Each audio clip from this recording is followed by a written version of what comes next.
Hi friends, welcome to my channel. ಇವತ್ತಿನ ವಿಡಿಯೋದಲ್ಲಿ ನಾನು ಮಸಾಲ ಎಗ್ ಆಮ್ಲೆಟ್ ಮಾಡೋದು ತೋರಿಸ್ತಾ ಇದ್ದೀನಿ. ತುಂಬ ಚೆನ್ನಾಗಿರುತ್ತೆ. ಆಮ್ಲೆಟ್ಟು, ಎಗ್ಗು ನಾರ್ಮಲಾಗಿ ಎಲ್ಲ ತಿಂದಿರ್ತೀರ, ಆದರೆ ಇದು ಡಿಫ್ರೆಂಟಾಗಿ ರುಚಿಯಾಗಿ ಮತ್ತೆ ಮತ್ತೆ ಮಾಡ್ಕೊತೀರ, ಅಷ್ಟು ಚೆನ್ನಾಗಿರುತ್ತೆ ಈ ಮಸಾಲೆ ಎಗ್ ಆಮ್ಲೆಟ್ ಅಂತೂ. ಅದಕ್ಕೂ ಮುಂಚೆ ಫಸ್ಟ್ ಟೈಮ್ ವಿಡಿಯೋ ನೋಡ್ತಾ ನನ್ನ ಚಾನಲ್ ಮಿಸ್ ಮಾಡಿದೆ ಸಬ್ಸ್ಕ್ರೈಬ್ ಮಾಡ್ಕೊಳ್ಳಿ, ಎಲ್ಲ ವಿಡಿಯೋಸು ನೋಡ್ಬೋದು. ಬನ್ನಿ ಹೇಗೆ ಮಾಡೋದು ಮತ್ತು ಏನೇನು ಬೇಕು ಅಂತ ನೋಡೋಣ. ಮೊದಲು ಒಂದು ಪ್ಯಾನ್ಗೆ ಎಣ್ಣೆ ಸೇರಿಸ್ತಾ ಇದ್ದೀನಿ. ಎಣ್ಣೆ ಕಾದ ನಂತರ ಸಾಸಿವೆ ಹಾಕೋತಾ ಇದ್ದೀನಿ, ಜೀರಿಗೆ ಹಾಕೋತಾ ಇದ್ದೀನಿ, 2 ಈರುಳ್ಳಿನ ಸಣ್ಣದಾಗಿ ಕಟ್ ಮಾಡಿ ಸೇರಿಸ್ಕೊತಾ ಇದ್ದೀನಿ. ಇದನ್ನು ಗೋಲ್ಡನ್ ಕಲರ್ ಬರೋವರೆಗೂ ಚೆನ್ನಾಗಿ ಫ್ರೈ ಮಾಡ್ಕೋಬೇಕು. ನಾನಿಲ್ಲಿ ಶುಂಠಿ ಬೆಳ್ಳುಳ್ಳಿ ಪೇಸ್ಟ್ ಸೇರಿಸ್ತಾ ಇದ್ದೀನಿ, ಚೆನ್ನಾಗಿ ಫ್ರೈ ಮಾಡ್ಕೋಬೇಕು. ರುಚಿಗೆ ತಕ್ಕಷ್ಟು ಉಪ್ಪು ಸೇರಿಸ್ತಾ ಇದ್ದೀನಿ. ನಾನಿಲ್ಲಿ ಧನಿಯಾ ಪುಡಿ ಸೇರಿಸ್ತಾ ಇದ್ದೀನಿ, ಅರ್ಧ ಸ್ಪೂನ್ ಆಗೋಷ್ಟು. ಸ್ವಲ್ಪ ಅಚ್ಕಾರದ ಪುಡಿ ಸೇರಿಸ್ತಾ ಇದ್ದೀನಿ, ಸ್ವಲ್ಪ ಕಾಳು ಮೆಣಸು ಸೇರಿಸ್ತಾ ಇದ್ದೀನಿ, ಪೌಡರ ಸೇರಿಸ್ತಾ ಇದ್ದೀನಿ. ಚೆನ್ನಾಗಿ ಮಿಕ್ಸ್ ಮಾಡ್ಕೋಬೇಕು. ಈಗ ಇದು ರೆಡಿಯಾಗಿದೆ.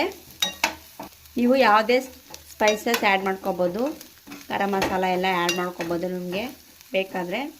ನೋಡಿ, ಮೊಟ್ಟೆ ಹೊಡೆದಾಕ್ತಾಯಿದ್ದೀನಿ. ಇದಕ್ಕೆ ಉಪ್ಪು ಸೇರಿಸ್ತಾ ಇದ್ದೀನಿ, ಸ್ವಲ್ಪ ಅಚ್ಕಾರದ ಪುಡಿ ಸೇರಿಸ್ತಾ ಇದ್ದೀನಿ. ನಂತರ ಕೊತ್ತಂಬರಿ ಸೊಪ್ಪು ಸೇರಿಸ್ತಾ ಇದ್ದೀನಿ. ಇದನ್ನು ಚೆನ್ನಾಗಿ ಬೀಟ್ ಮಾಡ್ಕೋಬೇಕು ಈ ರೀತಿ. ಈಗ ನಾನು ಒಂದು ಪ್ಯಾನ್ಗೆ ಎಣ್ಣೆ ಸೇರಿಸ್ಕೊತಾ ಇದ್ದೀನಿ. ಎಣ್ಣೆ ಸ್ವಲ್ಪ ಜಾಸ್ತಿ ಸೇರಿಸ್ಕೋಬೇಕು. ಇದಕ್ಕೆ ನಾನಿಲ್ಲಿ ಬೇಯಿಸಿರೋಂಥ ಮೊಟ್ಟೆ ಸೇರಿಸ್ತಾ ಇದ್ದೀನಿ.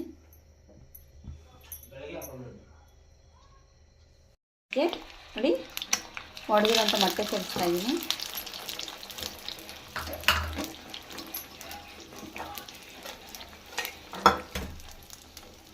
ನಂತರ ಮಸಾಲೆ ಸೇರಿಸ್ತಾ ಇದ್ದೀನಿ.